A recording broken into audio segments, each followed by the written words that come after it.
our home and native land, Toronto's newest pulp culture podcast, covering your favorite comics, collectibles, media, nerderific origin stories, and more.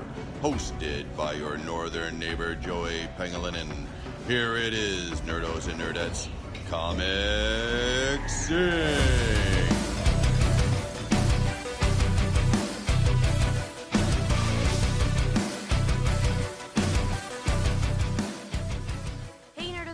This is Joey from Comic Sync, and I'm here with my buddy, Len. How are you today, man? I am tired. Oh, man. It's Monday. It's Monday at the time of this recording. That's right.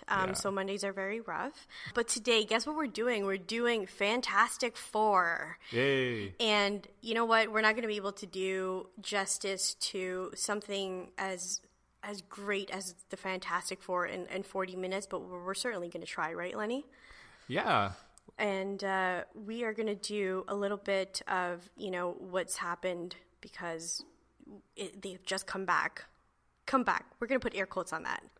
We'll get back to that. Yeah. They're backish. And we're going to talk about our favorite things about it. And I wanted to open up with, how did you even know about the Fantastic Four, Lenny? Okay, so here's the funny story. I love them now, but when I was a kid, I hated them. I don't know where I first heard of them or anything, but all I knew is that they have weird names. The Fantastic Four, why aren't they called the Dark Avenger or something? I know, right? Well, I guess like a family of Dark Avengers doesn't really ring right? Well, that's what would have resonated to me when I was a kid. So I didn't even bother paying attention where I heard about them. It's just I didn't like them at the time. Well, hold on. When you were a kid, I guess like the first exposure, like big exposure you would have gotten was like the movies, I guess? I'm pretty sure I heard about them before. There was a cartoon before that, right? Yeah. Yeah, there was. Mm-hmm. And so it was just like, that guy's made of rocks. Yeah. I love that guy, though. I love that guy, too. I know. Now we know better. How about you? Yeah, the first time I got exposed to Fantastic Four was super old paper comics, like newspaper print comics, and it was in a garage sale. So my parents and I used to love going to garage sales when I was a kid, just to like walk around and take a look at stuff. And there was an old beat up comic, and I swear to God, it probably had like soy sauce like marks on it, and it just, there was rips. It was horrible condition. Don't even quite remember what the issue was, but I remember that I was like, is this a ripoff of Elongated Man?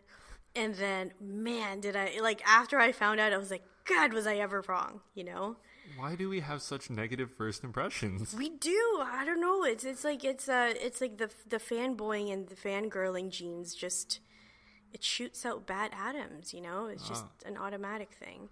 And then after that, I guess, like, the movies kind of really took a big exposure, I guess, of my generation. Because Jessica Alba was really hot when I was really small. Oh. I'm still kind of... is, I think. Yeah. What, that I'm kind of small? Or that she's still hot? Is there a correct answer to this? Yeah, so I think that's, the second kind of exposure to it. But let's talk about their beginnings. Stan Lee and Jack Kirby, like the Lennon and McCartney of the Fantastic Four and forever any other Marvel characters. With the exception of Steve Ditko. R.I.P. Yes. R.I.P. Yes, yeah, absolutely. But, sorry, you were saying? No I don't know why I started a sentence, but, they started the Fantastic Four. Yeah, they did. They started it, I think, there's numerous documentaries of Stan kind of explaining why he did what he did. Mm-hmm.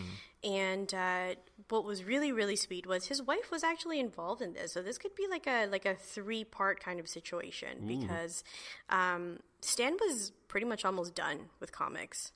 And he just, he just kind of said, am I going to do something that I want to do and get fired for it? And then his wife is like, well, why don't you just do it? You were going to quit anyway. Right?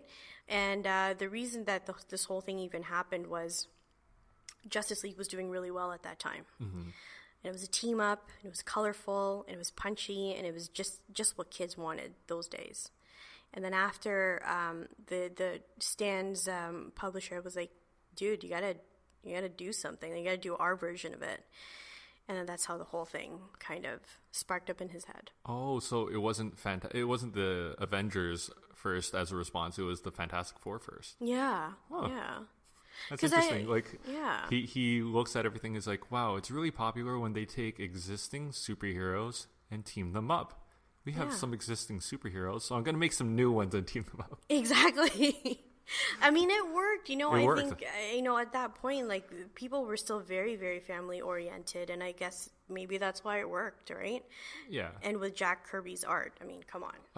Yeah. You're the right guy to talk to about Jack Kirby's art. I love Jack Kirby so much. Yeah. Yeah, so this was his early art. So the difference between this and his 80s art is that everyone's a lot more regular shaped, though the Kirby tech is still there. And actually, the interesting thing about like Stan's story on the Fantastic Four, like this might not be his current view, but at the time, Stan was like, "Oh yeah, I thought them up, and I brought it up to Jack Kirby and told him this is what you should draw," and Jack's just like, no, that's not how it happened. I was equally a part of this, if not more, because I made Challengers of the Unknown, which is about 4 individuals in spandexy-ish science suits going on crazy adventures. That's just right. without the powers. Is that? I mean, the actual costumes are pretty bang on, right? Yeah, it's just switch out purple for blue and add a 4. It wasn't even a warm to cool thing. It was like blue. I mean, like purple to blue. That was it. Yeah, just add a little bit more red ink. Boom. Yeah. No, and you know what? Like, I think, like Jack Kirby, like his art just speaks to movements of stuff. Like, whenever I think of Jack Kirby, I always think of angles. I always think of movement, and I always think of pop. Yeah, he was the guy who really pushed for like having the fist really in the face, in your face, in the face and in your face on the panel. Like he's punching you in the eyes with like nuclear ink all the time. But like at this point, like the figures are a lot more shapely and not as outlandishly disproportionate. But you can see later in his later works, kind of like Picasso, when they decided, let's go off the rails and just emphasize things more. Right. So that's when you got like Fourth World with big, humongous fists in your face rather than regular. But that's a whole thing. I can go on about that for hours. But Fantastic Four art, very nice. That's it, man. Kirby tech. It gets you.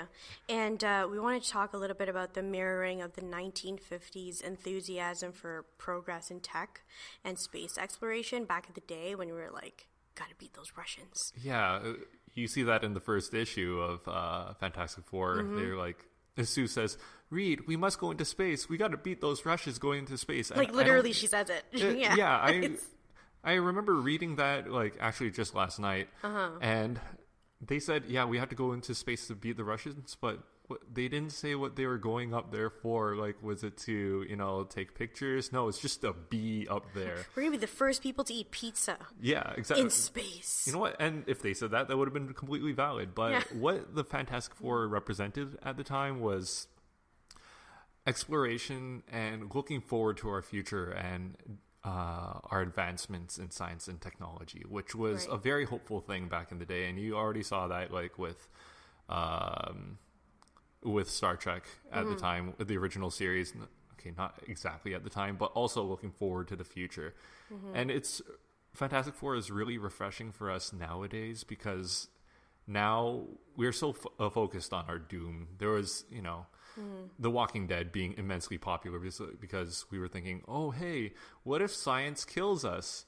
And, and we also have things like the current Star Trek series, which is not about how far forward can we go? What does the future look like? It's more like, what kind of wars do we have out there, and how much despair can we have? Yeah.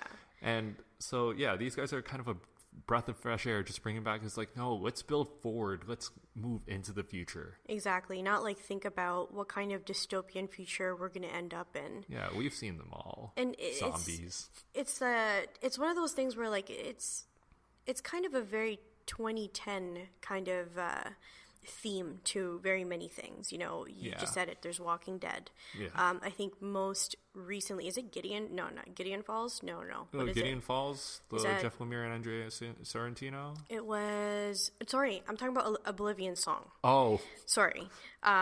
Because Oblivion Song is like, honestly, I'm hooked. I like it. You know. Yeah. But again, it's just in dystopia, and then this isn't even just happening in comics, guys. This is also happening in like TV shows with like Handmaid's Tale. Yeah. It's not also happening there. It's happening in CP24. Our reality is pretty much going to that right now. If it bleeds, it leads. And so we just keep focusing on like, hey, look at the future and how bad it is. Exactly. Like, this is all, 20 more things can give you cancer tomorrow and stuff. Whereas, if you really dig for it, there are a lot of things that we're doing with science and technology that's actually moving forward and cool. Like, okay, really quick blurb. They've, I forgot what company it was, but they're developing these machines that kind of like capture asteroids and extract fuel from them. Right. Which helps because part of why launching into space is so difficult is because it takes up so much fuel, and then you still need enough fuel to navigate around in space. But those things are aimed at, okay, what if we gather the fuel in space, and instead your ship just has to worry about taking off? We'll refuel you from up here. Boom. Science. Yeah. And so, like, did anyone hear about that? No, because we're too focused on, like, I don't know, is Google Home listening to us all the time? Yes.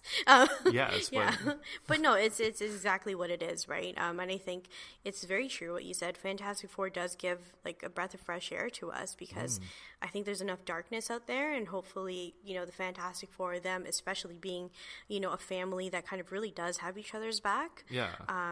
Will kind of bring us into a more like forward thinking and positive thinking in comics, not all this broody stuff all the time. Yeah. Yeah, so speaking of the family of heroes that we have, so completely different from our regular team-ups like Justice League and the Avengers, I think I like that about them because it's very different. Yeah. None of our families are like that, but... I can relate in some of those things. My dad's kind of like Ben Grimm, actually, so... He says it's clobbering time. It's clobbering time. It's clobbering time. Oh no, Dad, do not do it.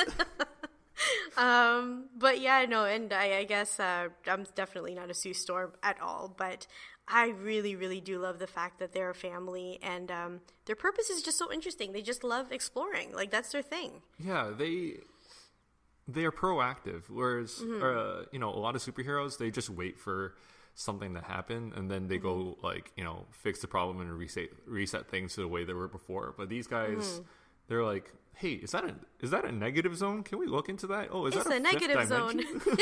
Yeah. And so, they might go for other reasons, but it's like, oh, is that a empty universe filled just by Doctor Doom? Did our son make this universe? Yeah, did our son make this one? Oh, wait, no, this one's Doctor Doom with an infinity gauntlet. Right. And made his own universe. Yeah, let's see what that's about. And, exactly. Yeah. So, and you know what? Hopefully that's kind of sparks curiosity with readers, too, to be, like, very explorative themselves. Yeah. Because nothing's better than learning, man. Like, I mean, sorry to feel like a nerd about it. No, actually, I shouldn't be sorry.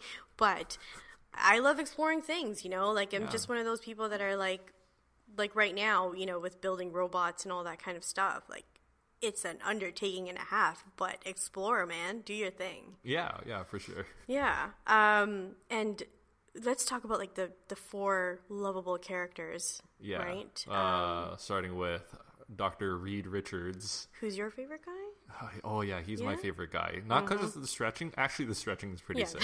The stretching is pretty sick. It's gross a little bit, but a little bit, but, like, it really came in handy with that one issue where he was fighting Dr. Doom. But, like, his most important trait, in my opinion, is his intelligence, and Galactus kind of worded this really well.